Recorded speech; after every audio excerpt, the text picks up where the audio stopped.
செய்பவர், அற்புதம் செய்பவர், வாக்கு மாறாதவர், இருளின் வெளிச்சமே, நீரே நீரே பாத்திரரே, நீரே வழி செய்பவர், அற்புதம் செய்பவர், வாக்கு மாறாதவர், இருளின் வெளிச்சமே, நீரே நீரே பாத்திரரே, நீரே வழி செய்பவர், அற்புதம் செய்பவர், வாக்கு மாறாதவர், இருளின் வெளிச்சமே, வழி செய்பவராக இருக்கிறீரே, நீரே பாத்திரரே.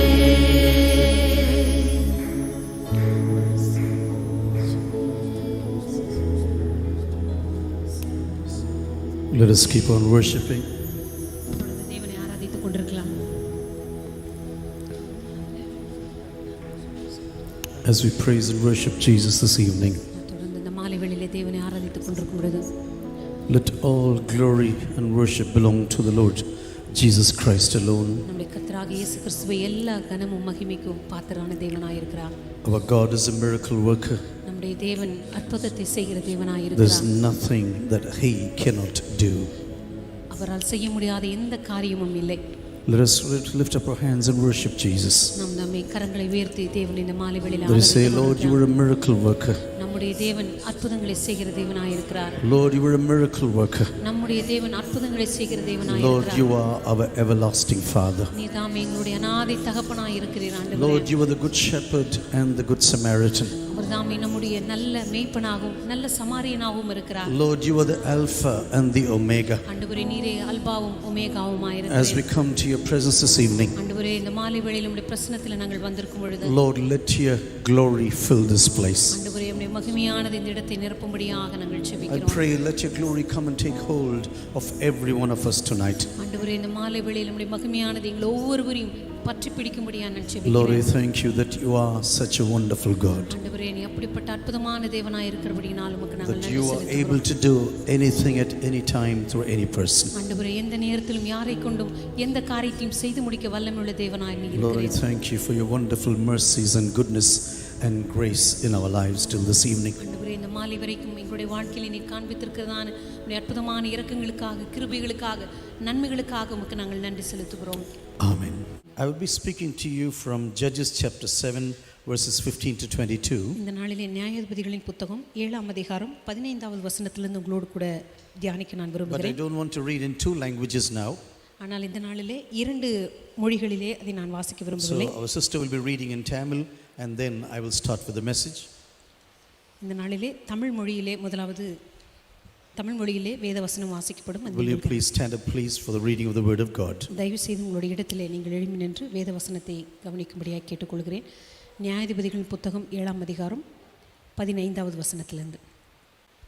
கிதியோன் அந்த சொப்பனத்தையும் அதன் வியார்த்தத்தையும் கேட்டபோது அவன் பணிந்து கொண்டு இஸ்ரவேலின் பாளையத்திற்கு திரும்பி வந்து, எழுந்திருங்கள், கர்த்தர் மீதியானியரின் பாளையத்தை உங்கள் கைகளில் ஒப்பு கொடுத்தார் என்று சொல்லி அந்த 300 பேரை 3 படையாக வகுத்து அவர்கள் ஒவ்வொருவன் கையினும் ஒரு எக்காளத்தையும் வெறும் பானையையும் அந்த பானைக்குள் வைக்கும் தீவெட்டியும் கொடுத்து அவர்களை நோக்கி, நான் செய்வதை பார்த்து அப்படியே நீங்களும் செய்யுங்கள். இதோ நான் பாளையத்தின் முன்னணியில் வந்திருக்கும்போது நான் எப்படி செய்கிறேனோ அப்படியே நீங்களும் செய்ய வேண்டும். நானும் என்னோட இருக்கும் சகலமான பேரும் எக்காலம் ஊதும்போது நீங்களும் பாளையத்தை சுற்றி எங்கும் எக்காலங்களை ஊதி கர்த்தருடைய பட்டயம் கிதியோனுடைய பட்டயம் என்பீர்களாக என்று சொன்னான். நடுஜாமத்தின் துவக்கத்தில் ஜாமக்காரரை மாற்றி வைத்த பின்பு கிதியோனும் அவனோடு இருந்த 100 பேரும் அந்த ஜாமத்தின் துவக்கத்திலே பாளையத்தின் முன்னணியில் வந்து எக்காலங்களை ஊதி தங்கள் கையில் இருந்த பானைகளை உடைத்தார்கள். 3 படைகளின் மனுஷரும் எக்காலங்களை ஊதி பானைகளை உடைத்து தீவெட்டிகளை தங்கள் இடது கைகளிலும் ஊதும் எக்காலங்களை தங்கள் வலது கைகளிலும் பிடித்து கொண்டு கர்த்தருடைய பட்டயம் கிதியோனுடைய பட்டயம் என்று சத்தமிட்டு பாளையத்தை சுற்றிலும் அவரவர் தங்கள் நிலையிலே நின்றார்கள். அப்பொழுது பாளையத்தில் இருந்தவர்கள் எல்லோரும் சிதறி கூக்குரலிட்டு ஓடிப்போனார்கள். 300 பேரும் எக்காலங்களை ஊதுகையில் கர்த்தர் பாளையமெங்கும் ஒருவர் பட்டயத்தை ஒருவருக்கு விரோதமாய் ஓங்க பண்ணினார். சேனையானது சேரோத்தில் உள்ள பெத்சத்தா மட்டும் தாபாத்திற்கு சமீபமான ஆபேல் மெகோலாவின் எல்லை மட்டும் ஓடிப்போயிற்று. ஆமென். Okay, you may be seated.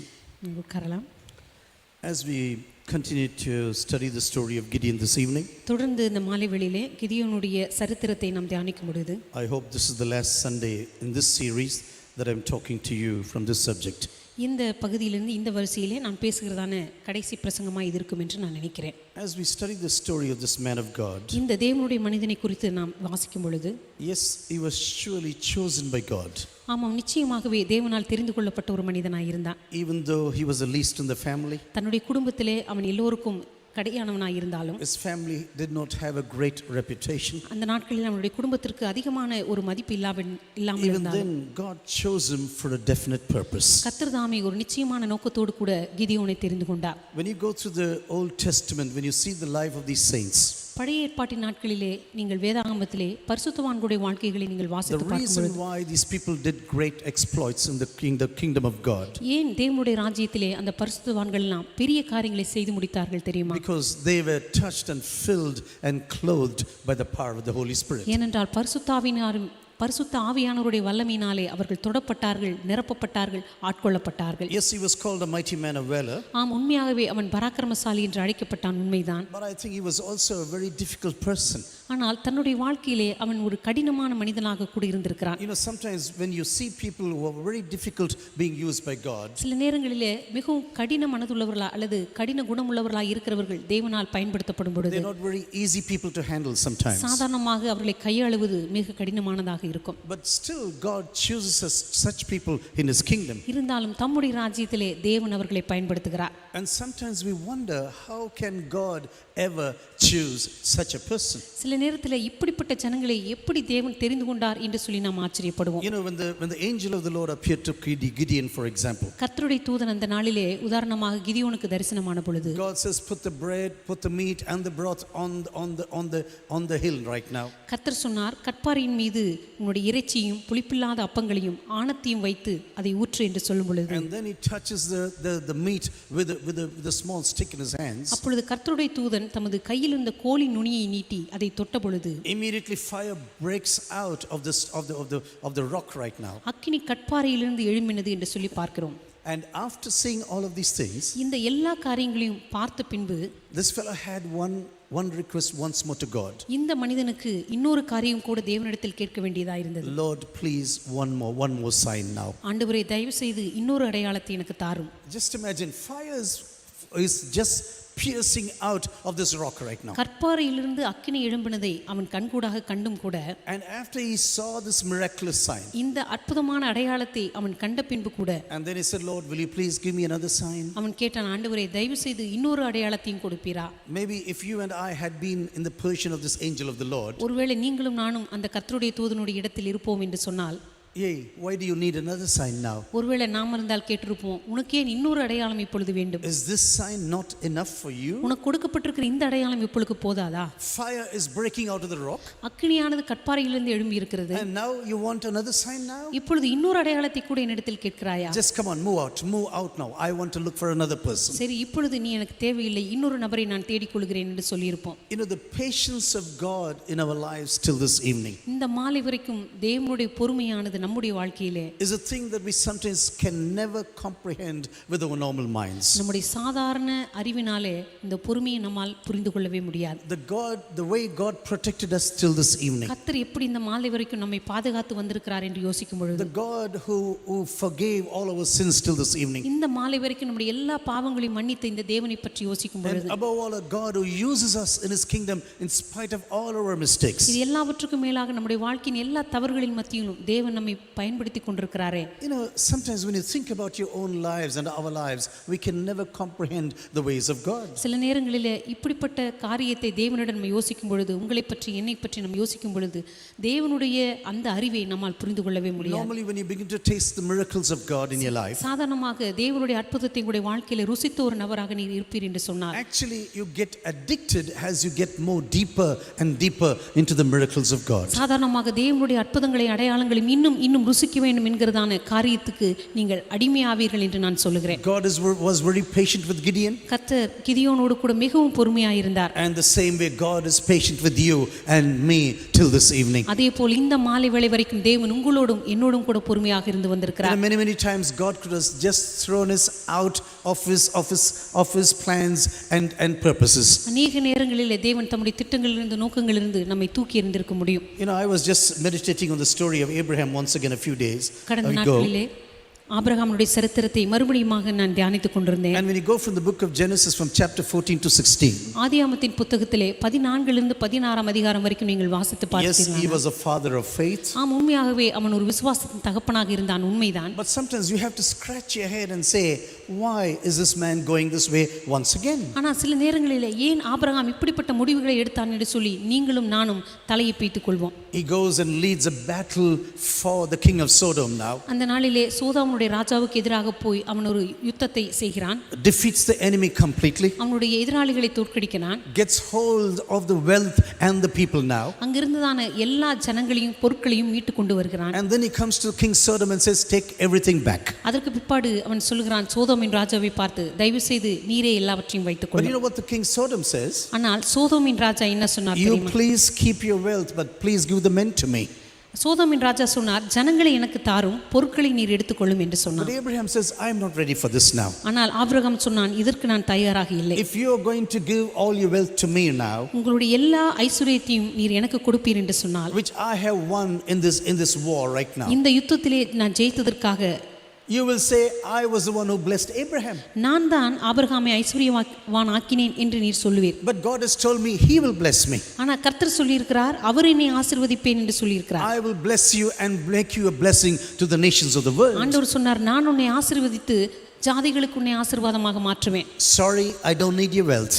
அவன் சொன்னான், தயவு செய்து மன்னித்துக் கொள்ளவும், உங்களுடைய ஐஸ்வர்யம் எனக்கு தேவையில்லை. But after he declined this offer, ஆனால் அவனுக்கு கொடுக்கப்பட்ட இந்த வாய்ப்பை அவன் நிராகரித்த பிற்பாடு, I personally believe Abraham began to think right now. Abraham, நான் நினைக்கிறேன் ஒருவேளை தனிப்பட்ட விதத்தில் இப்படி சிந்தித்து பார்த்திருப்பான். I am getting older and older. இப்பொழுது எனக்கு வயதாகி கொண்டே இருக்கிறது. I just gave back the men and the wealth back to King Sodom. Sodom ராஜாவுக்கே ஜனங்களையும் கொடுத்து விட்டேன், என்னுடைய ஐஸ்வரியத்தையும் கொடுத்து விட்டேன். Lot is also not with me anymore. இப்பொழுது லோத்தும் என்னோடு கூட இல்லை. Who is going to be my protection in the future? எதிர்காலத்தில் என்னுடைய பாதுகாப்பு யார்? Who is going to guarantee my wealth or my well-being in the future? எதிர்காலத்தில் என்னுடைய நலத்தை பொறுப்பெடுத்துக் கொள்கிறவர்கள் யார்? In the middle of these questions, இந்த கேள்விகளுக்கு மத்தியிலே God appears to Abraham once again. கர்த்தர் ஆபிரகாமுக்கு தரிசனமாகி, He says, I am going to be a shield and great reward. நான் உனக்கு கேடகமும் உனக்கு மகா பெரிய பலனுமாய் இருக்கிறேன் என்று Abraham, சொன்னார். don't worry about anything. ஆபிரகாமே, எதை குறித்தும் கவலைப்படாதே. I never change. நான் ஒருபோதும் மாறுவதில்லை. I am the God who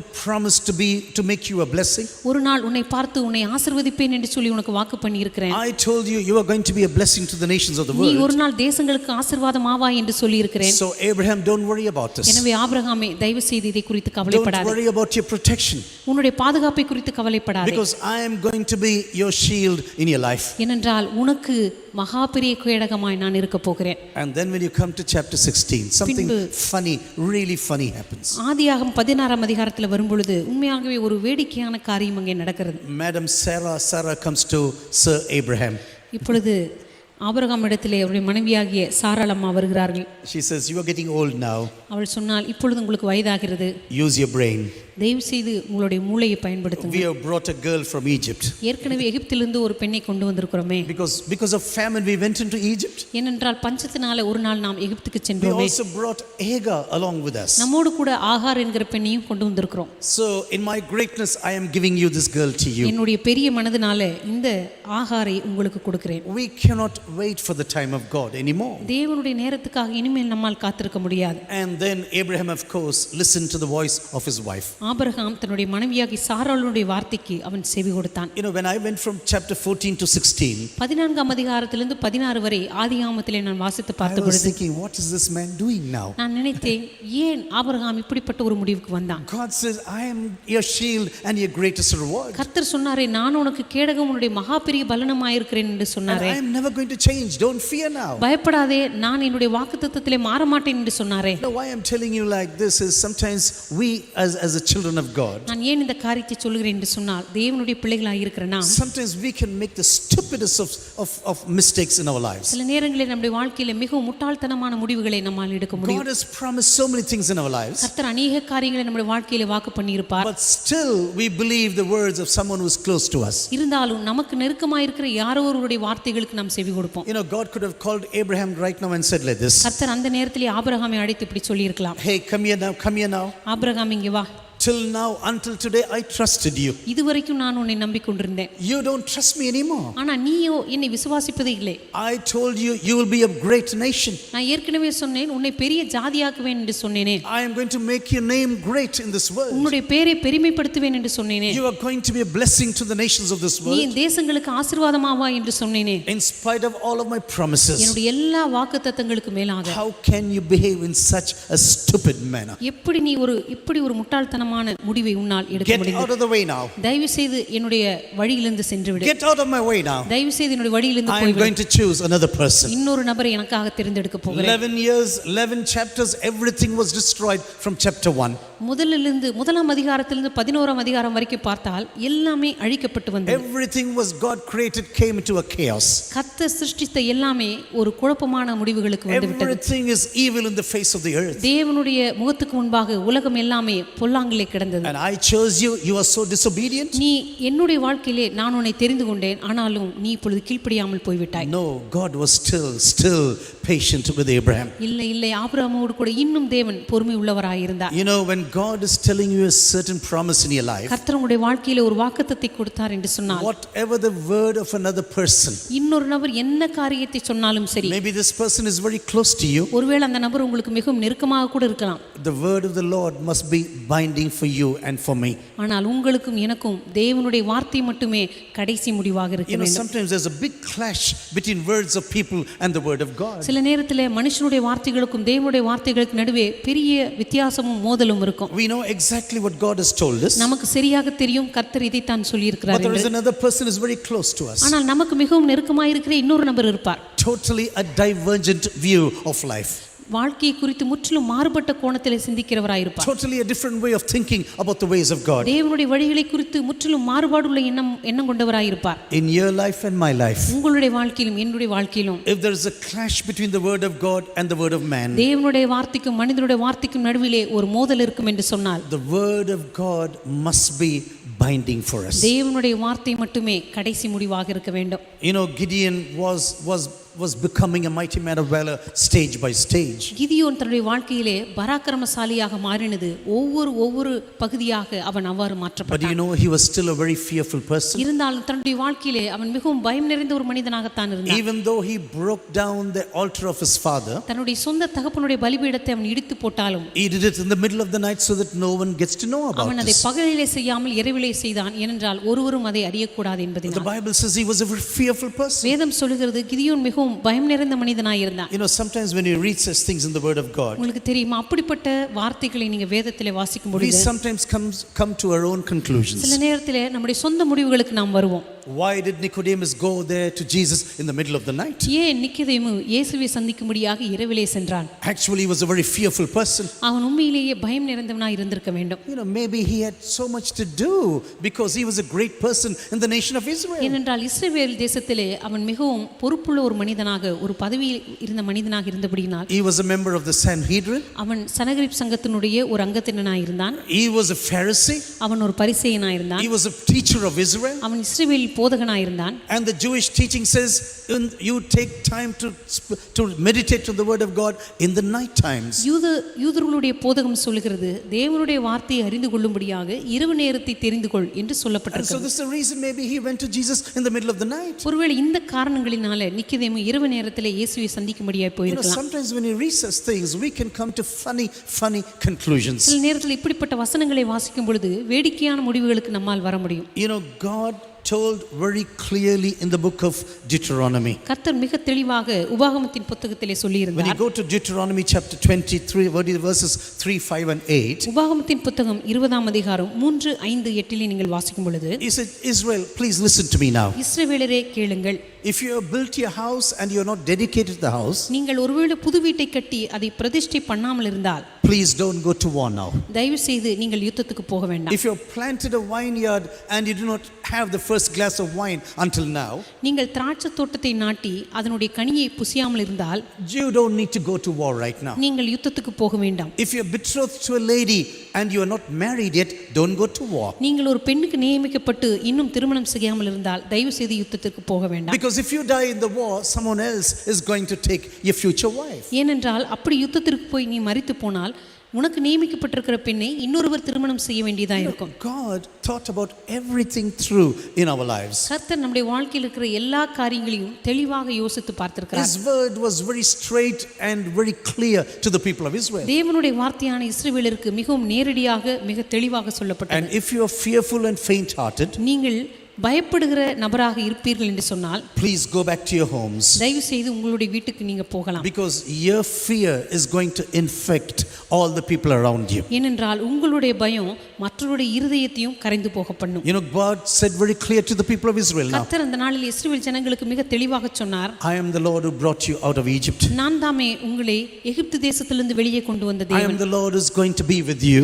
நான் தாமே உங்களோடு கூட தொடர்ந்து கடந்து வரப்போகிற I தேவன். am going to battle for you and I will redeem you. உங்களுக்காக நான் யுத்தம் பண்ணி உங்களை ரட்சிப்பேன். You know, can there be any other promise that is more superior to this promise? இந்த வாக்குத்தத்தத்தை காட்டிலும் மேலான ஒரு வாக்குத்தத்தம் இந்த உலகத்திலே எங்காவது உண்டா? When God says, I brought you out of Egypt, கர்த்தர் சொல்லுகிறார், நான் தானே உன்னை எகிப்து தேசத்திலிருந்து வெளியே கொண்டு வந்த I am தேவன். going to be with you. நான் உன்னோடு கூட இருப்பேன். I am going to battle for you. உனக்காக நான் யுத்தம் செய்வேன். And I am going to redeem you. நான் உன்னை ரட்சிப்பேன். You know, when you have such a great promise from God, அப்படிப்பட்ட ஒரு மிகப்பெரிய வாக்குத்தத்தம் தேவனிடமிருந்து உங்களுக்கு வரும் பொழுது how can you ever doubt the words of God in our lives? எப்படி நம்முடைய வாழ்க்கையிலே தேவனுடைய வார்த்தைகளை குறித்து இன்னும் நாம் சந்தேகப்பட You know, the முடியும்? word of God says, without faith, it's impossible to please God in our lives. தேவனுடைய வார்த்தை சொல்லுகிறது, விசுவாசம் இல்லாமல் தேவனை பிரியப்படுத்துவது கூடாத காரியம். Do you know belief and behavior always go together? நம்முடைய விசுவாசமும் நம்முடைய நடத்தையும் எப்பொழுதும் சேர்ந்தே தான் செல்லும்.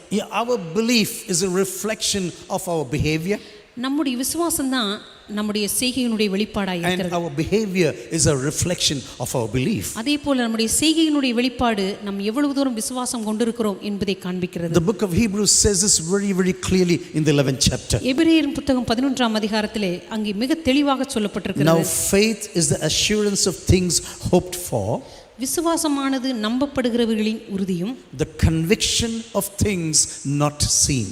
காணப்படாதவைகளின் நிச்சயமுமாய் இருக்கிறது. You don't see a thing, ஒரு காரியத்தை நீங்கள் இன்னும் பார்க்கவில்லை, but you are convinced about this. ஆனால் அதை குறித்து நீங்கள் நம்பிக்கொண்டிருக்கிறீர்கள். Because God has promised this to you. ஏனென்றால் கர்த்தர் உங்களுக்கு அதை வாக்கு பண்ணினபடினாலே You know, in such moments, people around you can totally discourage you. அப்படிப்பட்ட சூழ்நிலையில் உங்களை சுற்றி இருக்கிற ஜனங்கள் மிக எளிதாக உங்களை அதைரியப்படுத்த முடியும். How can you be such a stupid idiot now? எப்படி இப்படிப்பட்ட நீ ஒரு பைத்தியக்காரமான முட்டாள்தனமான காரியங்களை You நம்பிக்கொண்டிருக்கிறாய். don't see anything around you. உன்னை சுற்றி எந்த காரியத்தையும் நீ கண்களால் பார்க்கவில்லை. There is no assurance around you. உன்னை சுற்றிலும் எந்த ஒரு நிச்சயமும் இல்லை. But you are so convinced about this. இருந்தாலும் இந்த காரியத்தை குறித்து நீ இவ்வளவு உறுதியாக இருக்கிறாயே. How can you ever behave in such a manner? எப்படி இப்படி உன்னால் நடந்து கொள்ள முடியும்? But I want to tell you, even the disciples of Jesus who were with Jesus, ஆனால் இயேசுவுடைய சீஷர்களும் கூட இயேசுவோடு கூட இருந்தவர்கள் தான். they had moments of fear in their lives. தங்களுடைய வாழ்க்கையில கூட அவர்கள் பயந்த சூழ்நிலைகள் That உண்டு. Jesus had to rebuke them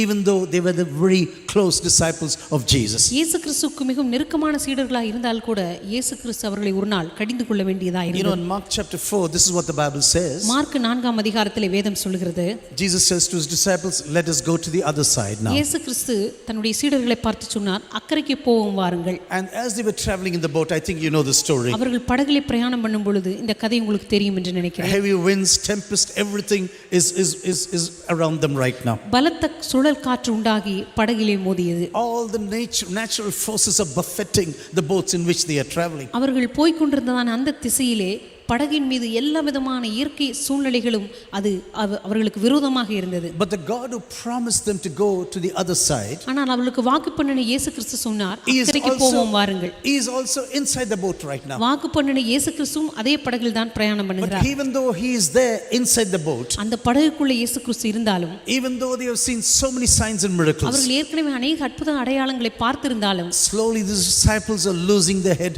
completely. சாதாரணமாக அவர்கள் முற்றிலுமாக தங்களுடைய எண்ணங்களை குழப்பிக் கொண்டு But காணப்பட்டார். Jesus has to stand up and rebuke the seas first of all. ஆனால் ஆண்டவர் எழும்பி அந்த காற்றை அதட்டின பொழுது, And then he says, why are you afraid? அவர் சொன்னார், ஏன் பயப்பட்டீர்கள்? Have you no faith? உங்களுக்கு ஏன் விசுவாசம் இல்லாமல் போயிற்று? You know, sometimes we can behave in such a manner. சில நேரங்கள் இப்படிப்பட்ட சூழ்நிலைகளிலே நம்மாலும் நடந்து கொள்ள But முடியும். I want to encourage you as the saints of God this evening. ஆனால் இந்த மாலை வேளையிலே கர்த்தருடைய பரிசுத்தவான்களாய் இருக்கிற உங்களுக்கு எச்சரிப்பாய் சொல்லுகிறேன், Even if you lack faith in your life, உங்களுடைய வாழ்க்கையிலே விசுவாசம் குறைவா இருந்தாலும் சரி, just be transparent and open in the presence of God. தேவ சமூகத்திலே மனம் திறந்தவர்களாக உண்மை உள்ளவர்களாக நடந்து We கொள்ளுங்கள். don't need to act in the presence of தேவ God. பிரசன்னத்திலே ஒருபோதும் நாம் நடிக்க வேண்டிய அவசியம் இல்லை.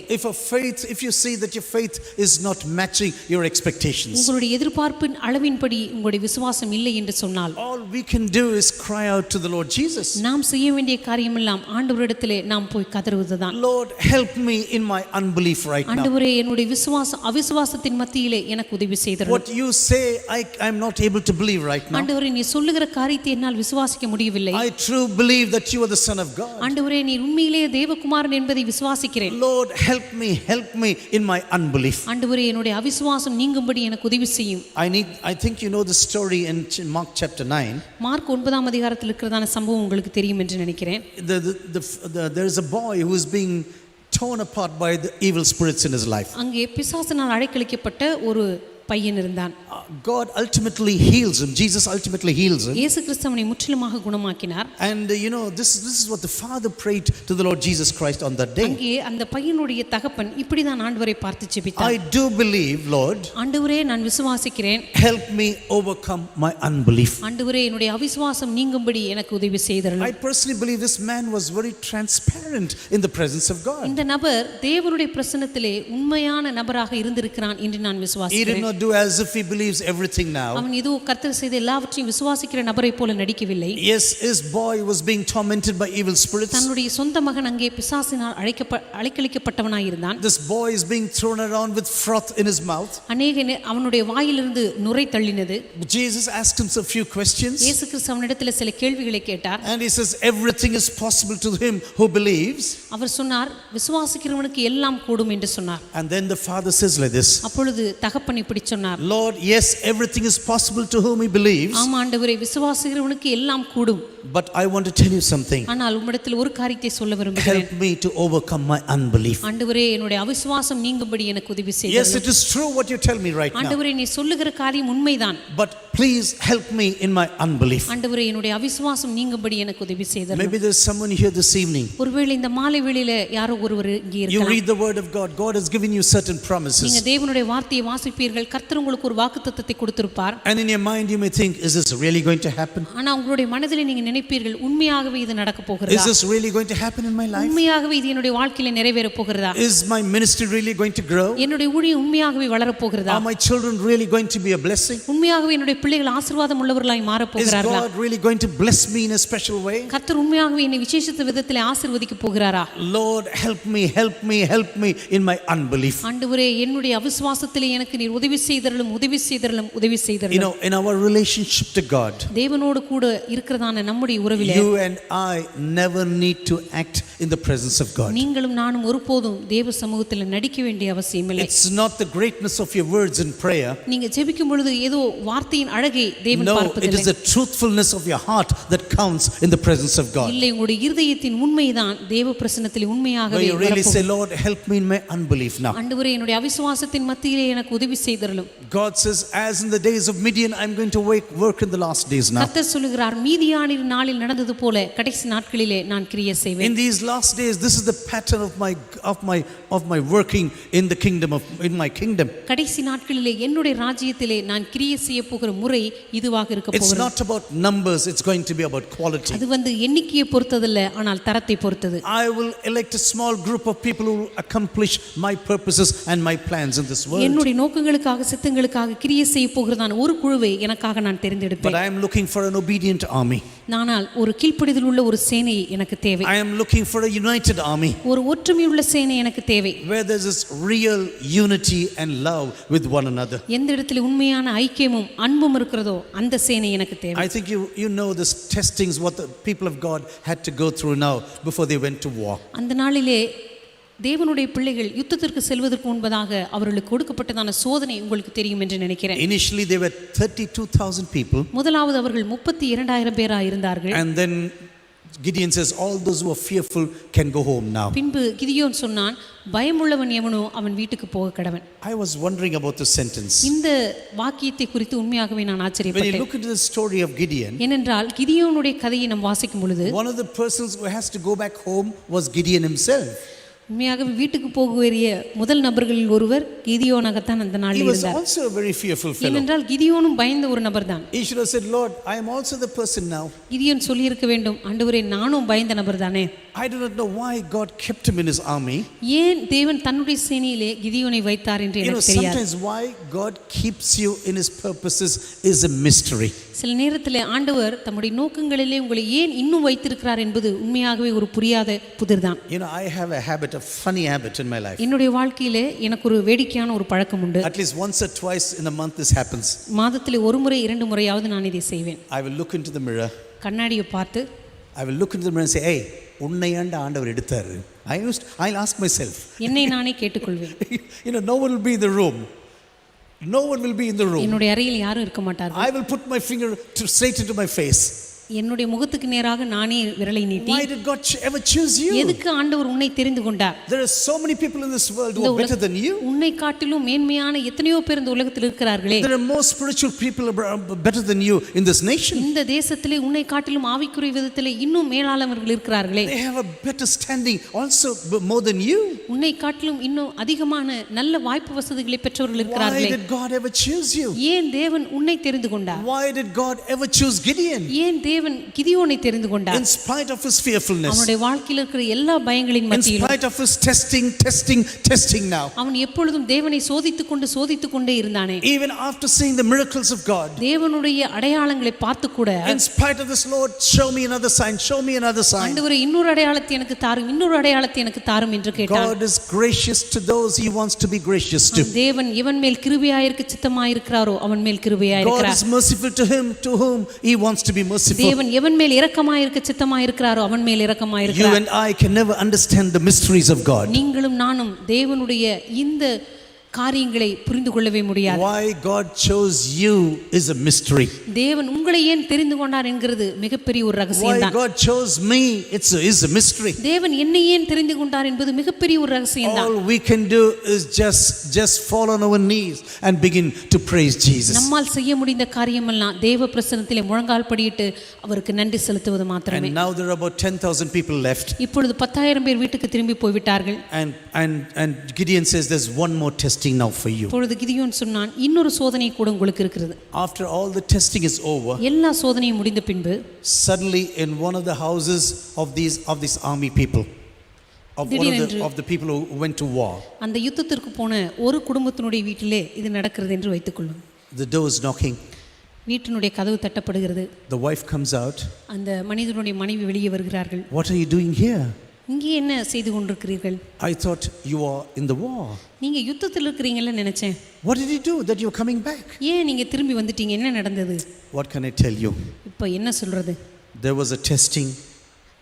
அங்கே ஒரு சோதனை வைத்தார்கள். First of all, Gideon says, all those who are fearful can leave. முதலாவது கிதியோன் சொன்னார், யாரெல்லாம் பயப்படுறீங்களோ அவங்கெல்லாம் வீட்டுக்கு போகலான்னு சொன்னார். 22,000 of my friends left already. என்னுடைய நண்பர்களில் 22,000 பேர் ஏற்கனவே போய்விட்டார்கள். I was one among the 10,000. அதற்கு பிற்பாடு 10,000ல் ஒரு நபரா நான் இருந்தேன். And then he said, there's another testing for you. அதற்கு பின்னாடி இன்னொரு சோதனை என்று கிதியோன் And சொன்னார். he said, go and drink water now. நீங்க போய் தண்ணீர் குடியுங்க என்று சொன்னார். You know, Ma, I was very thirsty.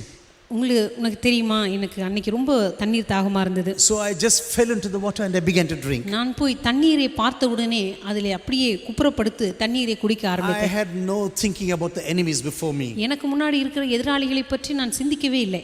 I just thrust my face into the water and I began to suck water. அப்படியே தண்ணீரில் முகத்தை கவிழ்ந்து அப்படியே தண்ணீரை குடிக்க ஆரம்பித்தேன். And after I've done this, இதை செய்த உடனே do you know what happened? உனக்கு தெரியுமா என்ன நடந்துச்சுன்னு? Gideon came and tapped on my shoulder. Gideon வந்து என்னுடைய தோளை தட்டினார். And he said, you are also going home. அவர் சொன்னார், நீயும் வீட்டுக்கு போக வேண்டியதான். And I was so surprised. நான் ரொம்ப ஆச்சரியப்பட்டேன். Why should I go home now? எதுக்கு இப்ப நான் வீட்டுக்கு போகணும்? Yes, it was good that you drank. நீ தண்ணி குடிச்சது நல்லதுதான். But you lost sight of the enemies before you. ஆனா உனக்கு முன்னாடி இருக்கிற எதிராளிகளை நீ மறந்து விட்டாயே. You totally forgot the enemies before you. உனக்கு முன்பாக இருக்கிற எதிராளிகளை நீ மறந்து விட்டாயே. So I think you are not selected to come into the army. எனவே இந்த சேனையோடு கூட வருவதற்கு நீ தெரிவு செய்யப்படவில்லை. And this is what happened today when they were choosing the people. அன்றைக்கு ஜனங்களை தெரிந்தெடுக்கும் பொழுது இப்படித்தான் நடந்தது. And then how many were selected really? அதற்கு பிற்பாடு எத்தனை பேர் உண்மையிலேயே அன்னைக்கு தேர்வு செய்யப்பட்டாங்க? Only 300 were selected. 300 பேர் தான் தேர்வு செய்யப்பட்டாங்க. I was sent home. என்னை வீட்டுக்கு அனுப்பிட்டாங்க. But also my friends also came home. அதே போல என்னுடைய நண்பர்களும் வீட்டுக்கு வந்து விட்டார்கள். You know why God reduces everything in our lives? உங்களுக்கு தெரியுமா ஏன் நம்முடைய வாழ்க்கையிலே தேவன் எல்லாவற்றையும் குறைத்து கொண்டு வருகிறார்? Do you know sometimes why God cuts down everything in our lives? ஏன் ஆண்டவர் சில வேளைகளிலே சில காரியங்களை நம்முடைய வாழ்க்கையிலே வெட்டி போடுகிறார்? So that we come into a place where we are totally dependent on God. நாம் நம்முடைய வாழ்க்கையிலே தேவனை மாத்திரமே சார்ந்து கொள்ளக்கூடிய ஒரு இடத்திற்கு வரும்படியாகத்தான் தேவன் இந்த காரியங்களை நம்முடைய வாழ்க்கையிலே செய்கிறார். Sometimes God cuts everything down. சில நேரங்களிலே ஆண்டவர் நம்முடைய வாழ்க்கையில் இருந்த சில காரியங்களை கத்தரித்து போடுகிறார். Brings us to a place of total weakness. முற்றிலுமாக பலவீனம் அடையக்கூடிய ஒரு இடத்திற்கு நம்மை கொண்டு வருகிறார். And God says, I want you to be totally dependent on me. ஆண்டவர் சொல்லுகிறார், நீ முற்றிலுமாக என்னை சார்ந்து கொள்ளும்படியாக. If there are 32,000 people, அங்கே 32,000 பேர் இருந்தார்கள். You must know, Gideon, it's too much for me. ஆனா கிதியோனே, இந்த எண்ணிக்கை எனக்கு மிகவும் அதிகம். But if these 300 people are going to win the war in the future, ஆனால் எதிர்காலத்தில் இந்த 300 பேர் இந்த யுத்தத்திலே ஜெயித்தார்கள் என்று சொன்னால், all glory and honor is going to come to me alone. எல்லா கனமும் மகிமையும் எனக்கு மாத்திரமே வரும். And this is the reason why I am cutting down. இந்த காரணத்தினால் தான் நான் இப்பொழுது குறைத்து கொண்டிருக்கிறேன். Is there anyone who is wondering about the ways of God in your life right now? உங்களுடைய வாழ்க்கையிலே தேவன் செயல்படுகிறதான முறையை குறித்து யாராவது இப்பொழுது ஆச்சரியப்பட்டு கொண்டிருக்கிறீங்களா? When God is bringing you down to a place of weakness, கர்த்தர் ஒரு நாள் உங்களை கீழே இறக்கி பலவீனம் அடைகிற ஒரு இடத்திற்கு உங்களை கொண்டு வரும் பொழுது, He is chiseling everything around you. ஆண்டவர் உங்களை சுற்றி இருக்கிறதான எல்லா காரியங்களையும் செதுக்கி கொண்டிருக்கும் பொழுது, He is removing everything which you trusted in your life around from your life. வாழ்க்கையில் எந்தெந்த காரியங்களை நீங்க நம்பிக்கொண்டிருந்தீங்களோ, everything is breaking down. எல்லாமே இப்பொழுது உடைந்து விழுகிறது. Because He wants us to be totally trusting on Him and Him alone. ஏனென்றால் அவரை மாத்திரமே நாம் நம்ப வேண்டும் என்பதற்காக தேவன் இப்படி நம்முடைய வாழ்க்கையில செயல்படுகிறார். When I was working in the bank in Germany, ஜெர்மனியிலே நான் வங்கியிலே வேலை செய்து கொண்டிருந்த பொழுது, we financed huge farms in those days. அந்த நாட்களிலே பெரிய பண்ணைகளுக்கு நாங்கள் கடன் கொடுப்போம். We also insured them. அதே போல அவர்களுக்கு we insured them. அவர்களுக்கு பணத்தை கடனாக அளிப்போம். It was a huge rose garden in northern Germany. அந்த நாட்களிலே வட ஜெர்மனி பகுதியிலே மிகப்பெரிய ரோஜா பூக்களுடைய தோட்டம் இருக்கும். Actually, it is the biggest place in the whole world which grows roses. உலகத்திலேயே மிக அதிகமாக ரோஜா மலர்கள் வளரக்கூடிய ஒரு இடம் அது. And then I went to the farm and I started to talk to him. அந்த நாட்களிலே அந்த ரோஜா தோட்டத்தினுடைய முதலாளி இடத்திலே போய் பேசினேன். And he was chiseling down the trees or those plants on that day. அந்த நாட்களிலே அந்த ரோஜா செடியினுடைய இலைகளை அவர் வெட்டி கொண்டிருந்தார். And I said, why are you doing this now? நீங்கள் ஏன் இந்த காரியத்தை செய்கிறீர்கள் என்று நான் கேட்டேன். Cutting. ஏன் நீங்கள் இப்பொழுது இருக்கிறதான அந்த செடிகளை சுற்றிலும் வெட்டி கொண்டிருக்கிறீர்கள் என்று கேட்டேன். It doesn't look nice now, I told him. பார்ப்பதற்கு நன்றாக இல்லையே என்று சொன்னேன். And this farmer started to laugh. அந்த நாளிலே அந்த விவசாயி என்னை பார்த்து சிரித்தார்.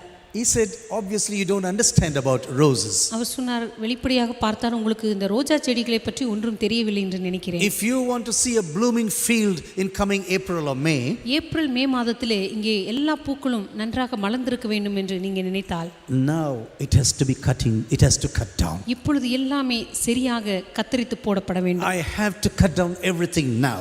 இப்பொழுது இது எல்லாவற்றையும் நான் கத்தரித்து போட வேண்டும். Because I want to see a blooming and beautiful field in the future. ஏனென்றால் எதிர்காலத்திலே நன்றாக மலர்ந்து அழகாக தோற்றமளிக்கிற ஒரு தோட்டத்தை நான் பார்க்க விரும்புகிறேன். This is the thing that God does with every one of us. இப்படிப்பட்ட காரியத்தை தான் தேவன் நம்ம ஒவ்வொருடைய வாழ்க்கையிலும் செய்கிறார். God brings us to the place of weakness, ஆண்டவர் ஒரு நாள் நம்மை பலவீனமடைகிற இடத்திற்கு கொண்டு வருகிறார். so that you can really look up to the face of God in your lives. அதனால தேவனுடைய முகத்தை மாத்திரம் நீங்கள் நோக்கி பார்க்க முடியாது. After this man received the prophetic word from the people inside the camp of the Midianites, அந்த நாளிலே மீதியானுடைய பாளையத்துக்குள் இருக்கிற ஒரு மனிதனாலே அவன் தேவனிடமிருந்து ஒரு தீர்க்கதரிசன வார்த்தையை பெற்றுக்கொண்ட God பிற்பாடு, says, go down to the camp and you will get the news now. கர்த்தர் சொன்னார், நீ மீதியானுடைய பாளையத்திற்கு இறங்கி போ, அங்கே உன்னோடு கூட பேசுவேன். And there 2 people will be speaking in the future. அங்கே 2 பேர் பேசிக் கொண்டிருப்பார்கள். And then you listen to the words carefully. அந்த வார்த்தைகளை நீ கவனமாக கவனி. And they will speak about a barley bread rolling down and crushing the tent of the Midianites. அங்கே ஒரு வாட்கோதுமை அப்பம் உருண்டு வந்து மீதியானுடைய கூடாரத்தை விளத்தலினதை பற்றி அவர்கள் பேசுவார்கள். As soon as this revelation came to Gideon, இந்த சொப்பனத்தினுடைய விளக்கத்தை அவன் கேட்டவுடனே, as soon as he had a confirmation about the ways of God in the future, தேவனுடைய வழிகளை குறித்து எதிர்காலத்தில் நடக்க போற காரியங்களை குறித்து அவனுக்கு ஒரு உறுதி கிடைத்தவுடனே, the first thing this man did was worship God. இந்த மனிதன் செய்த முதற் காரியம் தேவனை ஆராதித்தான். As soon as he heard what God is going to do, கர்த்தர் தன்னுடைய வாழ்க்கையில என்ன காரியத்தை செய்கிறார் என்பதை அவன் அறிந்தவுடனே, as soon as he knows God is going to give him the victory, கர்த்தர் எதிர்காலத்தில் தனக்கு ஒரு வெற்றியை கொடுக்க போகிறார் என்று அறிந்தவுடனே, immediately his knees began to bend in the presence of God. உடனடியாக அவனுடைய முழங்கால்கள் தேவனுக்கு முன்பாக பணிந்தது. I want to tell you something. உங்களுக்கு ஒரு காரியத்தை சொல்ல விரும்புகிறேன். If God has chosen you to do a great thing in your life, உங்களுடைய வாழ்க்கையில தேவனுக்காக பெரிய காரியங்களை செய்ய கர்த்தர் உங்களை தெரிந்து கொண்டார் என்று சொன்னார், when you learn to bend your knees in the presence of God, உங்களுடைய முழங்கால்களை தேவ சமூகத்துக்கு முன்பாக முடக்க நீங்கள் அறிந்து கொண்டீர்களானால், you can stand upright to the face of man in your life. மனிதனுக்கு முன்பாக நீங்கள் நேரடியாக நிமிர்ந்து நிற்க முடியும். A man who knows to bend the knees before in the presence of God, ஒரு மனிதன் தேவ சமூகத்துக்கு முன்பாக தன்னுடைய முழங்கால்களை மடக்க அவன் அறிந்திருந்தால், this man can stand face to face to any man in this world.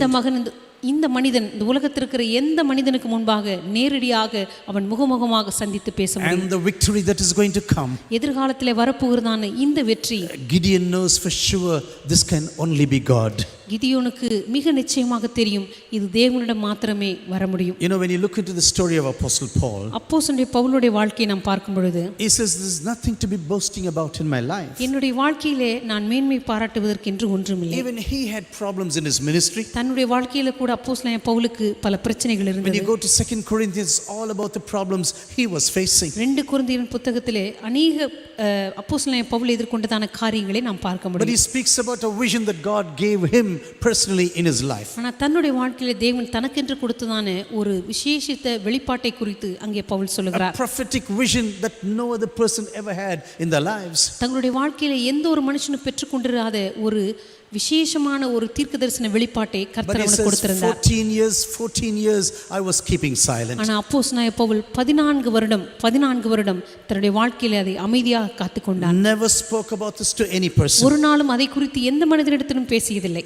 I have been climbing up to the heavens in my life. ஒரு நாள் நான் பரலோகத்திற்கு ஏறி சென்றேன். I went up to the 3rd heavens in my life. நான் 3ஆம் வானம் வரைக்கும் எடுத்துக்கொள்ளப்பட்டேன். And God opened the secrets to me as a friend. கர்த்தர் அந்த இடத்திலே ஒரு நண்பனை போல தன்னுடைய ரகசியங்களை எனக்கு And வெளிப்படுத்தினார். 14 years I kept silent about this. 14 வருடங்கள் அதை குறித்து எவரிடமும் பேசாமல் நான் Do அமைதியாக you know இருந்தேன். why there are no real revelations today, prophetic revelations? உங்களுக்கு தெரியுமா, இன்றைக்கு எது ஒரு விசேஷமான ஒரு தீர்க்கதரிசனமான வெளிப்பாட்டை நாம் அடிக்கடியாக பார்க்க முடிவதில்லை. Because we cannot keep those secrets secret for a long time. ஏனென்றால் கர்த்தர் நமக்கு கொடுத்ததான ரகசியத்தை ரகசியமால் நம்மால் வைத்துக் கொள்ள முடிவதில்லை. God says, I reveal my secrets to my friends, my prophets. கர்த்தர் சொல்லுகிறார், என்னுடைய ரகசியங்களை தீர்க்கதரிசிகளாக என்னுடைய நண்பர்களுக்கு நான் வெளிப்படுத்துகிறேன் என்று They சொல்லுகிறார். are my friends. I am revealing this to him. அவர்கள் என்னுடைய நண்பர்கள், எனவே என்னுடைய ரகசியங்களை நான் வெளிப்படுத்துகிறேன் என்று But just சொல்லுகிறார். imagine you are revealing a secret to one of your friends this evening. ஆனால் உங்களுடைய நண்பன் சொன்ன ஒரு ரகசியத்தை நீங்க வெளிப்படுத்துகிறீர்கள் என்று வைத்துக் கொள்ளுங்கள். Just you are revealing your secret to a friend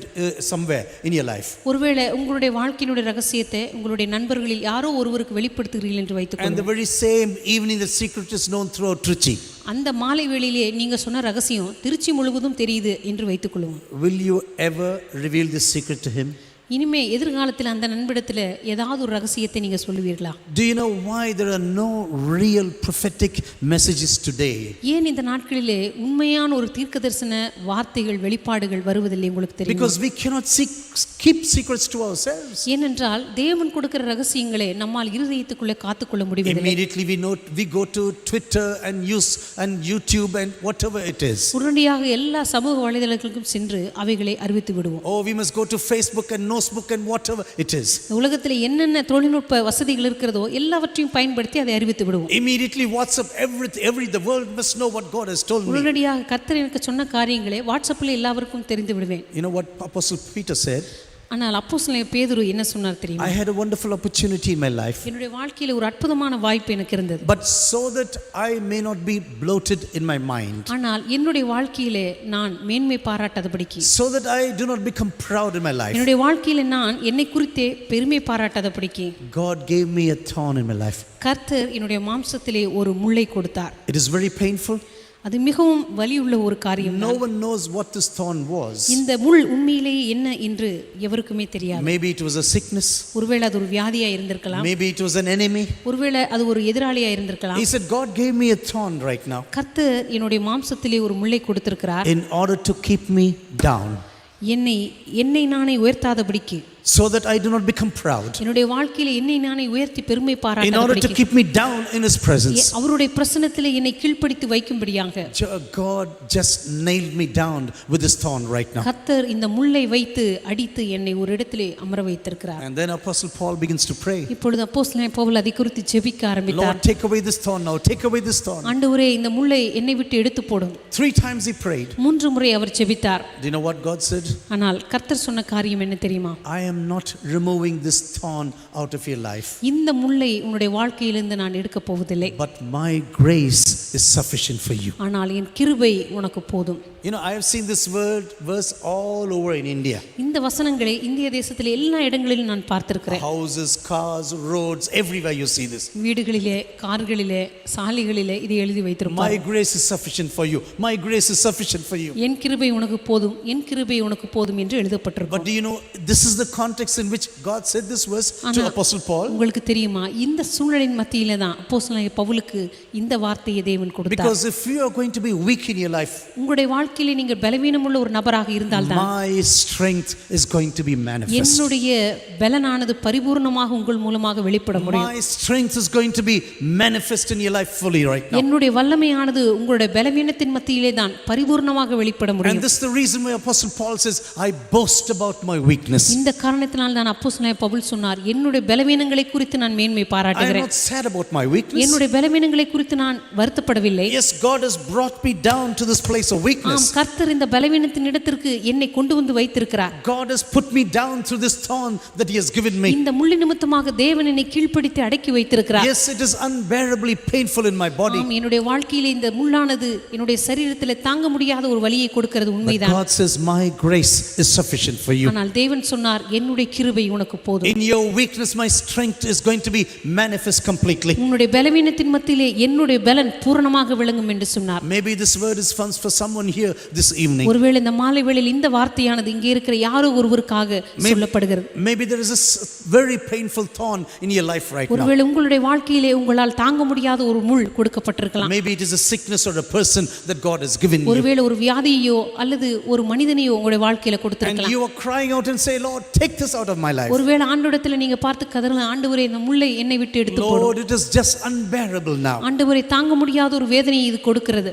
God says, my grace is sufficient for you. ஆண்டவர் சொல்லுகிறார், என் கிருபை உனக்கு போதுமானதா I am not இருக்கிறது. going to pluck out this thorn right now. இந்த முள்ளை உம்முடைய சரீரத்திலிருந்து நான் எடுக்க போவதில்லை. No, my grace is sufficient for you. இல்லை, என் கிருபை உனக்கு போதுமானதாய் இருக்கிறது. In your weakness my strength is going to be manifest fully. உன்னுடைய பலவீனத்தின் மத்தியிலே என்னுடைய பலன் பூரணமாக விளங்கும் என்று சொன்னார். After this man has been cut down and cut down and cut down, இந்த மனிதன் தன்னுடைய வாழ்க்கையிலே குறைக்கப்பட்ட பிற்பாடு there are only 300 people left now. அங்கே 300 பேர் மாத்திரம் மீந்திருந்தார்கள். And he says, I am going to divide you into 3 companies. அப்பொழுது அவன் சொன்னான், உங்களை 3 படைகளாக பிரிக்கப் போகிறேன். Take your trumpets in your hand. உங்களுடைய கரங்களிலே எக்காளங்களை எடுத்துக் Take கொள்ளுங்கள். this pot and the flame with your hands right now. ஒரு பானையையும் தீவட்டியும் எடுத்துக் கொள்ளுங்கள். And also when I say you have to stand in the place where I put you down. எந்த இடத்திலே நான் உங்களை நிற்கச் சொல்கிறேனோ அங்கே நீங்கள் நிற்க வேண்டும். And then you shout when we shout together. நான் எப்படி சத்தமிடுகிறேனோ அப்படியே நீங்களும் The சத்தமிட sword வேண்டும். of the Lord and the sword of Gideon. கர்த்தருடைய பட்டயம் கிதியோனுடைய பட்டயம் என்று சொல்வீர்களாக. This is what you have to do now. இதைத்தான் நீங்கள் செய்ய வேண்டும். This is a strategy that God gave Gideon. இந்த முறையை தேவன் கிதியோனுக்கு கொடுக்கவில்லை. You know, sometimes we think, oh, everything God dictated into the life of Gideon. சில நேரத்துல நம்ம நினைப்போம் கர்த்தர் தான் எல்லா காரியத்தையும் கிதியோனுக்கு கற்றுக் கொடுத்தார் போல. Yes, God says go to war now. ஆண்டவர் யுத்தத்துக்கு போ என்று சொன்னார், I உண்மைதான். have given the Midianites and the Amalekites into your hands now. மீதியானியரையும் அமலேக்கியரையும் உன்னுடைய கரத்தில் ஒப்புக் கொடுத்தேன் என்று அவர் சொன்னார், But God உண்மைதான். did not say make 3 companies now. ஆனால் ஆண்டவர் 3 படைகளாக பிரிக்க வேண்டும் என்று சொல்லவில்லை. He said, I am going to lead you now. Don't worry about this. அவன் சொன்னான், நான் உங்களை நடத்த போகிறேன், கவலைப்படாதீர்கள். Very often God gives you the entire plan. அநேக நேரங்களிலே தேவன் ஒரு முழுமையான திட்டத்தை உங்களுக்கு கொடுத்திருப்பார். And you have to fill in the details that God has given you. ஆனா அதற்குள்ளாக இருக்கிற சின்ன சின்ன தகவல்களை நீங்கள் தான் நிரப்ப வேண்டும். God does a supernatural thing. ஆண்டவர் இயற்கைக்கு அப்பாற்பட்ட காரியங்களை சொல்லுவார். And all the natural details you have to take care. ஆனால் இயற்கையான காரியங்களை நீங்கள் தான் செய்ய வேண்டும். You know, sometimes in the kingdom of Jesus this is the problem today. சில நேரங்களிலே ஆண்டவருடைய ராஜ்யத்திலே இதுதான் ஒரு பிரச்சனையாய் காணப்படுகிறது. People want to accomplish great things for God. ஜனங்கள் தேவனுக்காக பெரிய காரியத்தை செய்து முடிக்க வேண்டும் என்று நினைப்பார்கள். But they don't want to be under any authority. ஆனால் இந்த உலகத்திலே எந்த அதிகாரத்திற்கும் கீழ்ப்படிய அவர்கள் விரும்ப A மாட்டார்கள். person who is not under any authority has no authority in the kingdom of Jesus. எந்த அதிகாரத்திற்கும் கீழ்ப்பட்டிராத மனிதனுக்கு தேவனுடைய ராஜ்யத்திலே எந்த அதிகாரமும் இருக்காது. Sometimes when you say go to this group now, சில நேரத்துல நம்ம சொல்லுவோம், நீ போய் இந்த படையணியிலே இரு, you have to stand in this place. நீ இந்த இடத்திலே நிற்க வேண்டும். You know what some people will say? ஒரு சிலர் என்ன சொல்லுவார்கள் தெரியுமா? Why should I stand in this group? எதற்கு நான் இந்த குரூப்புக்கு போகணும்? I want to go to the group of Gideon. நான் வந்து கிதியோனுடைய குரூப்ல தான் இருப்பேன். If I am going to stand, I will stand only along with Gideon. நான் வந்து இங்க நிக்கணும்னு நீங்க நினைச்சா நான் போய் கிதியோனுடைய படையில தான் நிப்பேன். Not in this group of Moses or whoever it is. இங்க இருக்கிற மத்த குரூப்போட எந்த குரூப்போடையும் நான் போக மாட்டேன். I don't like all these people now. இவங்களெல்லாம் எனக்கு பிடிக்காது. I want to go into the group of Gideon. நான் வந்து கிதியோனுடைய குரூப்புக்கு மாத்திரமே போவேன். Can you please stand here? தயவு செய்து நீங்க இங்க நிக்கிறீங்களா? Why should I stand here? நான் ஏன் இங்க நிக்கணும்? I would like to stand there. நான் போய் அங்க தான் நிப்பேன். Why should I listen to you? நான் ஏன் நீங்க சொல்றத கேட்கணும்? Can you take the trumpet in your hand? சரி, எக்காலத்தை எடுத்துக்கங்க. No, I cannot take the trumpet in the hand. இல்ல நான் வந்து எக்காலத்தை எல்லாம் எடுக்க மாட்டேன். I will not have any pitcher in my hand. நான் வந்து எந்த பானையும் தூக்க மாட்டேன். Why should I do all these things now? எதற்காக இதெல்லாம் நான் செய்ய வேண்டும்? You know, this is the problem in the kingdom even today. இன்னைக்கும் தேவனுடைய ராஜ்யத்தில் இருக்கிறதான பிரச்சனை இதுதான். Do you know why this army won the war against his enemies? இந்த எதிராளிகளுக்கு மத்தியிலே இந்த கிதியோனுடைய சேனை ஏன் ஜெயித்தது தெரியுமா? It was only because of unity. அவர்களுக்குள்ள இருந்ததான ஒற்றுமை தான் அவர்களை ஜெயிக்க வைத்தது. My dear brothers and sisters in the Lord, this evening, அருமையான சகோதர சகோதரிகளே, இந்த மாலை if you வேளையிலே want to win this world for Jesus, இந்த உலகத்தை தேவனுக்காக நீங்கள் ஜெயிக்க வேண்டும் என்று நினைத்தால், the main thing this church needs is real unity. இந்த சபைக்கு உண்மையான நம்முடைய தேவை ஒற்றுமையாய் காணப்படுகிறது. Without real unity, you are going to win nothing. ஒரு உண்மையான ஒற்றுமை இல்லாமல் இந்த உலகத்தில் எந்த காரியத்தையும் உங்களால் ஜெயிக்க முடியாது என்று நான் சொல்கிறேன். Sometimes questions. சில நேரத்தில் உங்களுடைய வாழ்க்கையில கேள்விகள் இருக்கலாம், கேள்விகள். I told you many times, even some months ago. சில நேரங்கள் உங்களுக்கு சொல்லியிருக்கிறேன், சில மாதங்களுக்கு முன்பதாக கூட. My son had a habit when he was young. என்னுடைய மகன் சிறுவனாக இருந்த பொழுது அவனுக்கு ஒரு பழக்கம். Maybe he was 3 or 4 at that time. ஒருவேளை 3-4 வயது இருக்கும். Any question you ask him, நீ எந்த கேள்வி அவனிடத்தில் கேட்டாலும், can you please come? தயவு செய்து வர்றையாப்பா. Why? ஏன்? Can you please sit? தயவு செய்து உட்கார்றியா? Why? ஏன்? Can you please eat? தயவு செய்து சாப்பிட்றியா? Why? ஏன்?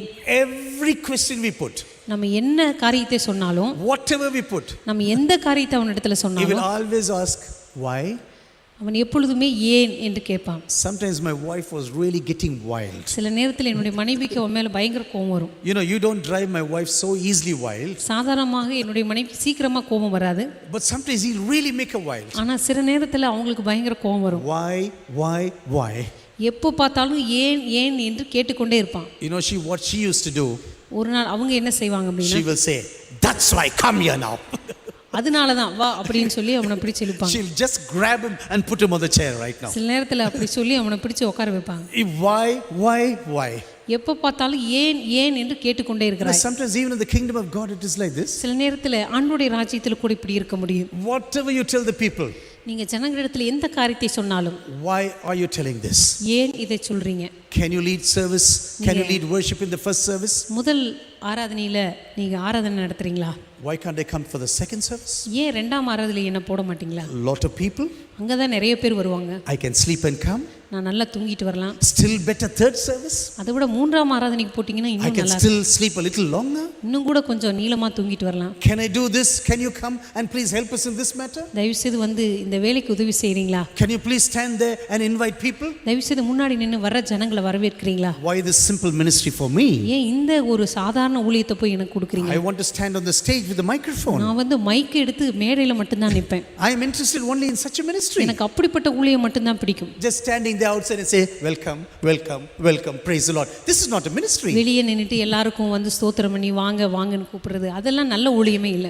Like in the days of Midian, மீதியான நாளில் நடந்தது போல, if you want the church of Jesus to be successful, ஆண்டவருடைய சபையானது வெற்றிகரமாக இருக்க வேண்டும் என்று நீங்க every நினைத்தால், one of us must be ready for everything. நம்ம எல்லோருமே எல்லா காரியத்துக்கும் ஆயத்தமா இருக்க வேண்டும். Only then we are going to win the spiritual war in this world. அப்படி இருந்தால் மாத்திரமே இந்த உலகத்தினுடைய ஆவிக்குரிய யுத்தத்தை நம்மால் ஜெயிக்க முடியும். You cannot be an autonomous person in the kingdom of Jesus. ஆண்டவருடைய ராஜ்யத்திலே நீங்க எதிலையுமே ஈடுபடாத ஒரு மேற்போக்கான நபராய் இருந்து விட்டு போக முடியாது. You know, some people are totally autonomous. They do only things what they want to do. ஒரு சிலர் தங்களுக்கு பிரியமான காரியத்தை மாத்திரமே செய்து விட்டு போய் விடுவார்கள். Just imagine such a person in the Indian army.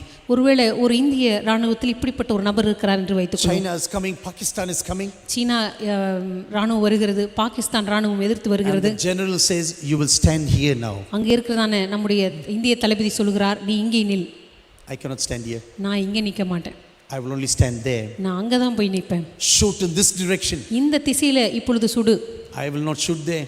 நான் இந்த பக்கமெல்லாம் சுட I will மாட்டேன். shoot in the opposite direction. நான் வந்து இந்த எதிர் திசையில தான் சுடுவேன். Hey, if you shoot in the opposite direction, you're going to shoot your own people. நீ எதிர் திசையில சுட்டா நம்முடைய சொந்த ராணுவத்தையே சுட்டு விடுவாய். I don't worry about this. I don't care. இல்ல அதை பத்தி எல்லாம் நான் கவலைப்பட மாட்டேன். Would you like to have such a person in the Indian army? இப்படிப்பட்ட ஒரு நபர் இந்திய ராணுவத்தில் இருந்தா If உங்களுக்கு such பிடிக்குமா? people are there in the Indian army, you and I cannot be peaceful here this evening, I tell you. அப்படிப்பட்ட ஒரு நபர் இந்திய ராணுவத்தில் இருந்தா நீங்களும் நானும் இப்ப சமாதானமா இங்க உட்கார்ந்து இருக்க முடியாது. We are peaceful because there are obedient people there on the borders right now. இங்க இந்திய தேசத்தினுடைய எல்லையில கீழ்ப்படிதல் இருக்கிற ஒரு யுத்த சேனை இருக்கிறபடினால தான் நீங்களும் நானும் இங்க சமாதானமாக உட்கார்ந்து கொண்டிருக்கிறோம். They are people who are just sacrificing everything and doing our job there right in the front there. தங்களுடைய வாழ்க்கையில் எல்லா காரியத்தையும் தியாகம் செய்து இந்திய தேசத்தினுடைய எல்லையில் அவங்க நிற்கிறபடினால தான் நீங்களும் நானும் அமைதியாக இங்கே உட்கார்ந்து It is கொண்டிருக்கிறோம். not different in the kingdom of Jesus. தேவனுடைய ராஜ்யத்திற்கும் இது மாறுபட்டதல்ல. The army of Gideon was a very obedient army. கிதியோனுடைய சேனை முற்றிலுமாக கீழ்ப்படிந்த ஒரு சேனை. They stood where they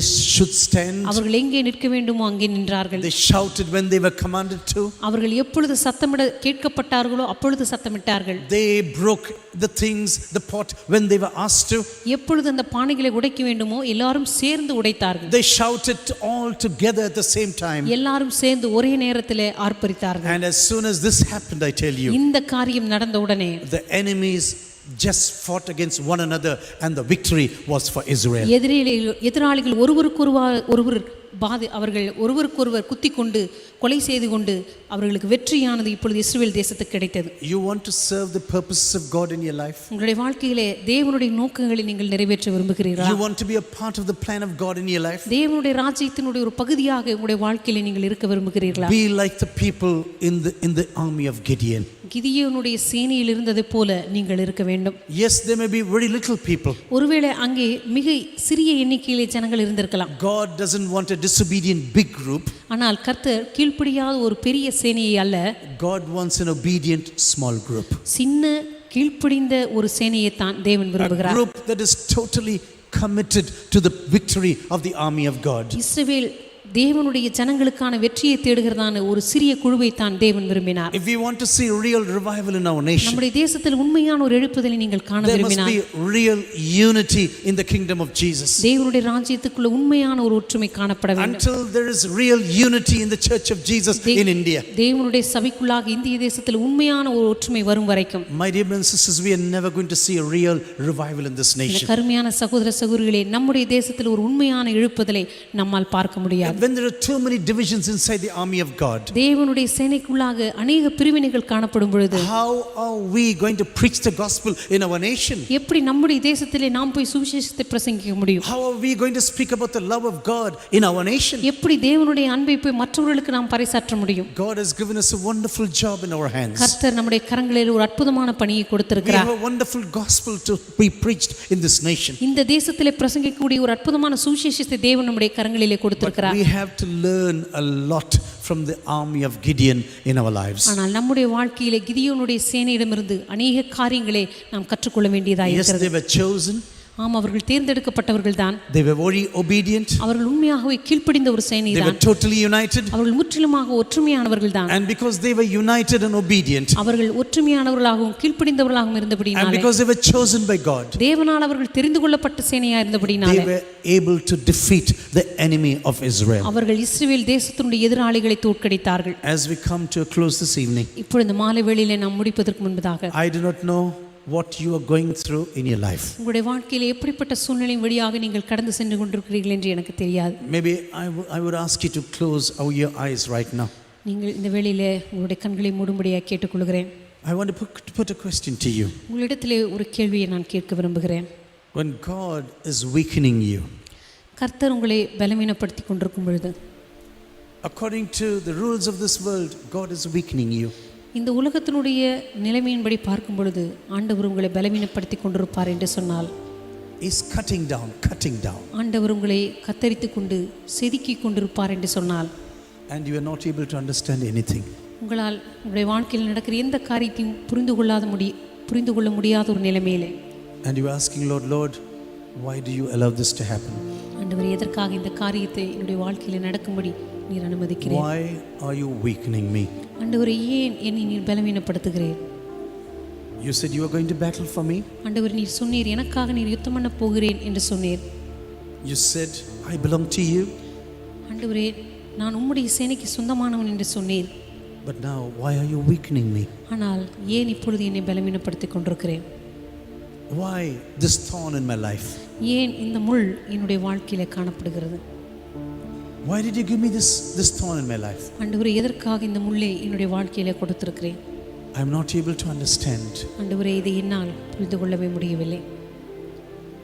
Can you not take this thorn out of my life? ஆண்டவரே, இந்த முள்ளை என்னுடைய வாழ்க்கையிலிருந்து எடுத்து போட மாட்டீரா? No, God says, in your weakness my strength will be manifest completely. ஆனால் ஆண்டவர் சொல்லுகிறார், உன்னுடைய பலவீனத்தின் மத்தியில் தான் என்னுடைய பலன் பரிபூர்ணமாக விளங்கும். This is the reason why I am doing this. இந்த காரணத்தினால் தான் இதை உன்னுடைய வாழ்க்கையிலே செய்து கொண்டிருக்கிறேன். In your weakness my strength will be revealed. உன்னுடைய பலவீனத்தின் மத்தியிலே என்னுடைய பலன் வெளிப்படுத்தப்படும். And this is the reason why I am weakening you. இந்த காரணத்தினால் தான் நான் உன்னை பலவீனப்படுத்தி கொண்டிருக்கிறேன். This is the reason why I am cutting down. இந்த காரணத்தினால் தான் உன்னுடைய வாழ்க்கையை நான் செதுக்கி கொண்டிருக்கிறேன். Maybe you do not understand the things. ஒருவேளை இந்த காரியங்கள் உனக்கு புரியாமல் இருக்கலாம். You are wondering about the things that is happening to you. உங்களுடைய வாழ்க்கையில் நடக்கிறதான காரியங்களை குறித்து ஒருவேளை நீங்கள் ஆச்சரியப்பட்டு கொண்டிருக்கலாம். But I want to tell you, everything is for your good. ஆனால் நான் உங்களுக்கு சொல்லுகிறேன், எல்லாமே உங்களுடைய வாழ்க்கையினுடைய நன்மைக்காகத்தான் ஆண்டவர் இவைகள் எல்லாவற்றையும் செய்கிறார். You are too dependent on the things around you உங்களை right சுற்றி now. இருக்கிறதான காரியங்களை இந்த நாட்களிலே நீங்க மிக அதிகமாக சார்ந்து கொண்டு நம்பிக்கொண்டிருக்கிறபடினாலே, And I just want to pull down everything away from you, அதனால நீ நம்பிக்கொண்டிருக்கிற எல்லா காரியத்தையும் உங்களுடைய வாழ்க்கையை விட்டு நான் வெளியே எடுக்கிறேன். so that you become totally dependent on me. அதனால நீ முற்றிலுமாக என்னை சார்ந்து கொள்ளும்படியாக. And this is my desire for you. இதுதான் உன்னுடைய வாழ்க்கைக்கான என்னுடைய விருப்பமாக இருக்கிறது. I want you to be totally dependent on me and me alone. உன்னுடைய வாழ்க்கையிலே முற்றிலுமாக என்னை மாத்திரமே நீ சார்ந்து கொண்டிருக்கிற ஒரு நபராக இருக்க வேண்டும். And this is the reason why I'm pulling down everything else. இந்த காரணத்தினால் தான் உன்னுடைய வாழ்க்கையில் இருக்கிற மற்ற காரியங்கள் எல்லாவற்றையும் நான் வெளியே எடுத்து போடுகிறேன். I have a great plan and a future for you. உனக்காக ஒரு நல்ல எதிர்காலத்தையும் திட்டத்தையும் நான் வைத்திருக்கிறேன். And I am a father who will never harm you in any way. அதே போல் உன்னுடைய வாழ்க்கையில் ஒருபோதும் உனக்கு தீங்கு செய்யாத ஒரு தகப்பனாக நான் இருக்கிறேன். Maybe there's someone here this evening. ஒருவேளை இந்த மாலை வேளையில் யாரோ ஒருவர் இங்கே இருக்கலாம். Maybe you say, Lord, I'm not able to understand anything what you are doing in my life. ஒருவேளை நீங்கள் யோசித்து கொண்டிருக்கலாம், ஆண்டவரே என்னுடைய வாழ்க்கையில் நீ செய்து கொண்டிருக்கிற எந்த காரியமும் எனக்கு புரியவில்லை என்று சொல்லலாம். There's a battle going on in your spiritual world. ஒருவேளை உங்களுடைய ஆவிக்குரிய உலகத்திலே ஒரு பெரிய யுத்தம் நடந்து கொண்டிருக்கலாம். You're battling with God day and night about this matter. ஒருவேளை இரவும் பகலும் இந்த காரியத்தை குறித்து நீங்க தேவனோடு கூட யுத்தம் பண்ணி கொண்டிருக்கலாம். Why are you allowing this to happen? ஆண்டவரே, ஏன் இந்த காரியத்தை என்னுடைய வாழ்க்கையிலே நடக்கும்படி அனுமதித்திருக்கிறேன்?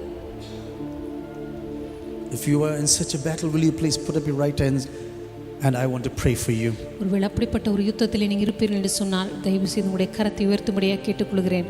உங்களுக்காக நான் ஜெபிக்க விரும்புகிறேன். I want to pray for you this evening. உங்களுக்காக இந்த மாலை வேளையிலே ஜெபிக்க விரும்புகிறேன். At the same time, I want to tell you something. அதே நேரத்திலே உங்களுக்கு ஒரு காரியத்தை நான் சொல்லிக் கொள்ள விரும்புகிறேன். God tells you, my grace is sufficient for you. கர்த்தர் உங்களை பார்த்து சொல்கிறார், என்னுடைய கிருபை உனக்கு போதும். My grace is sufficient for you. என்னுடைய கிருபை உனக்கு போதுமானதாக இருக்கிறது. You don't need to battle. நீ உன்னுடைய யுத்தத்தை செய்ய வேண்டிய அவசியம் இல்லை. You just lean on me நீ என்னை completely. சார்ந்து கொள், என்னை முற்றிலுமாய் சார்ந்து கொள், அது போதுமானது. Just lean on me completely நீ என்னை முற்றிலுமாக சார்ந்து கொள், and I will battle for you. நான் உனக்காக யுத்தம் பண்ணுவேன். And I am a good father நான் ஒரு நல்ல தகப்பனாக உனக்கு இருக்கிறேன். and I can do anything at any time. உன்னுடைய வாழ்க்கையில் எந்த நேரத்தையும் எந்த காரியத்தையும் என்னால் செய்து முடிக்க முடியும். Lord, I pray for every hand that is being raised up right now. ஆண்டவரே, இந்த நாளில் உயர்த்தப்பட்டிருக்கிற ஒவ்வொரு கரங்களுக்காக நான் ஜெபிக்கிறேன். Lord, sometimes we never understand your ways. ஆண்டவரே, சில நேரங்களில் உம்முடைய வழிகள் எங்களுடைய வாழ்க்கையிலே எங்களால் புரிந்து கொள்ள முடியாத We don't understand why you use certain people and you don't use certain people. ஆண்டவரே, ஏன் சிலரை பயன்படுத்துகிறீர்கள், ஏன் சிலரை பயன்படுத்தாமல் இருக்கிறீர்கள் என்று எங்களுக்கு தெரியவில்லை. Lord, we really often think we have to pat on our own shoulders and praise ourselves. ஆண்டவரே, சில நேரத்தில் நாங்கள் செய்து முடித்த காரியங்களை குறித்து எங்களுடைய தோள்களிலே நாங்கள் தட்டிக்கொண்டு எங்களையே பாராட்டி கொண்டிருக்கிறோம். We forget to give you all the glory and honor in such things. ஆண்டவரே, அப்படிப்பட்ட காரியங்களிலே உமக்குரிய எல்லா கனத்தையும் மகிமையும் கொடுக்க நாங்கள் மறந்து விடுகிறோம். Lord, we want to tell you we are sorry about this. ஆண்டவரே, இப்படிப்பட்ட காரியங்களை நாங்கள் செய்தபடியினாலே உண்மையாகவே நாங்கள் வருந்துகிறோம் என்று Lord, சமூகத்திலே சொல்லுங்கள். please forgive us. ஆண்டவரே, தயவு செய்து எங்களை மன்னிப்பீராக. All glory and honor should belong to you alone. ஆண்டவரே, எல்லா கனமும் மகிமையும் உமக்கு மாத்திரமே உரியது. All glory and honor should belong to you alone. ஆண்டவரே, எல்லா கனமும் மகிமையும் உமக்கு மாத்திரமே உரியது. As we come to a close this evening, இந்த மாலை வேளையிலே நாம் முடிக்க வரும் பொழுது பிரசனம்